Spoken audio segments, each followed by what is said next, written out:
In the city of Long Beach, just south of Los Angeles, a sprawling convention center has been transformed into a shelter for up to 1,000 migrant children seeking asylum in the United States. Inside, there are toys, games, recreation facilities, and school classes, all meant to provide humane care and lessen the trauma children feel after making the long, dangerous journey to the U.S. border. The mission of this center here in Long Beach is quick family reunification.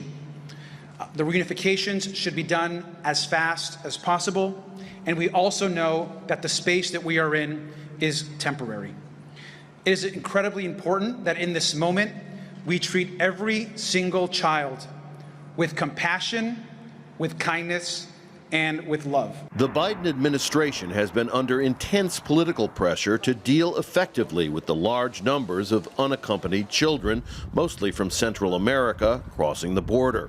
The numbers have leveled off from a peak of around 20,000 minors in custody in March. But officials are pushing hard for the children to be released to their parents or other family quickly. Immigrant rights advocates were allowed to examine the facilities. What we saw with this center is that, number one, when they will walk in, it'll have a sense of welcome. To reunite with their child, parents must show documentation and give a DNA sample. After release, the child will have a hearing scheduled on their application for asylum.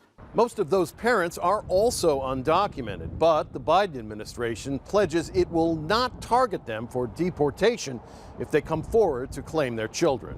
That's in sharp contrast with the previous administration's attitude toward migrant families.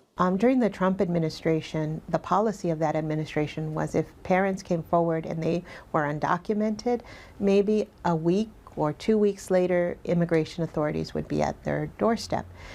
So that had created a great level of anxiety and ambivalence. Advocates say ultimately developmental aid to impoverished Central American countries and an overhaul of U.S. immigration laws are the keys to stabilizing the situation, so that in the future, no child should have to cross the border alone. Rob Reynolds, Al Jazeera, Long Beach, California.